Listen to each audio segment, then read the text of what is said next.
Sometimes they're meltdowns, sometimes they're shutdowns, sometimes they're adult temper tantrums.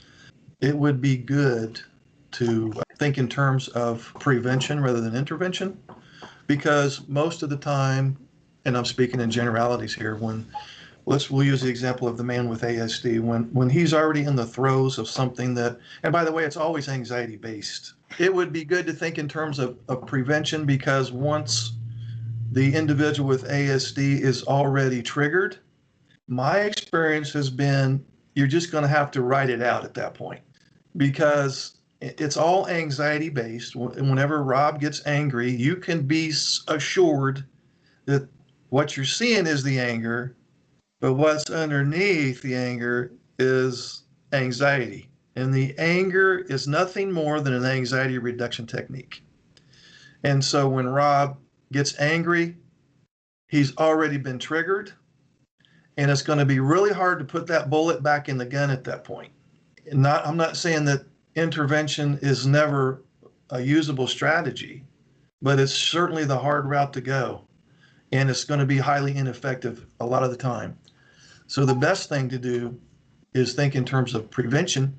And so what he could begin to do would be to start a trigger journal. I don't think it would be a 100-page journal, because I find that most of the time, whoever he is, there's usually a finite set of triggers, and there's a huge crossover.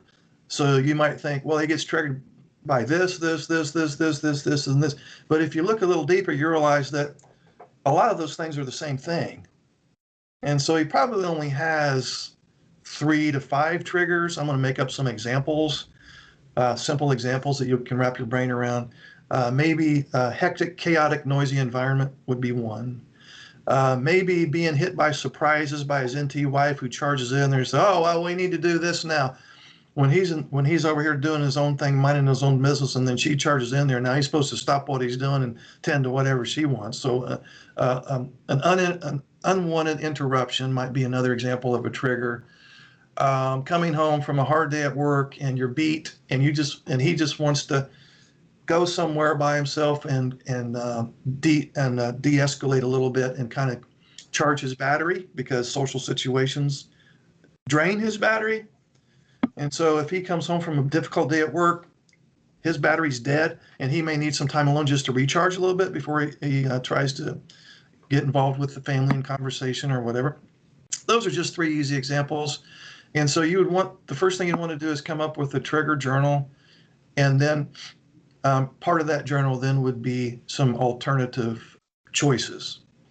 So instead of, trigger 1 is this, and what I usually do when I get triggered that way is I yell at my wife. And so a simple example might be when trigger, first of all, you'd want to identify when the trigger happens, because then you'd have a propensity to get angry.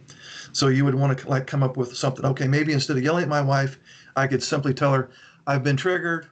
This thing really upset me, and I'm just letting you know I'm kind of effed up right now, and I need you to be a little patient with me because I'm having a hard time watching my tongue." But in an ideal world, you would anticipate the trigger.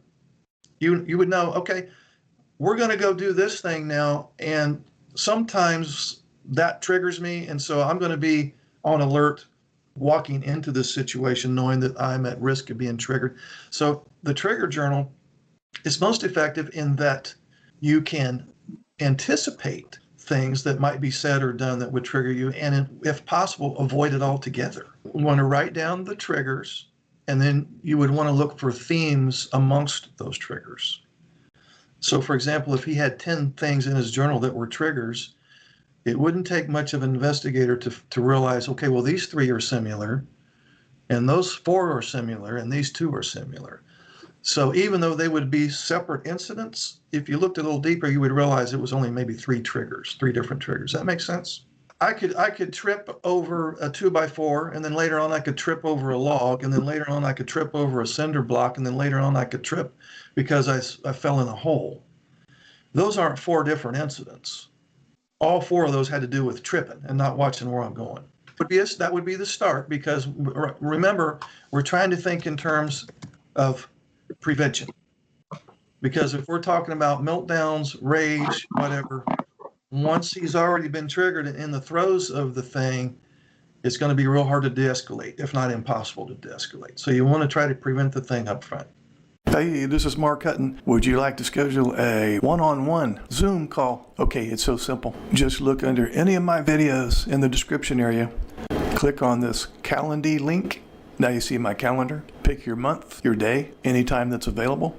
Enter your name and email address. Then you'll get a follow-up email with the Zoom link on the day and time that you picked. And voila, we will talk.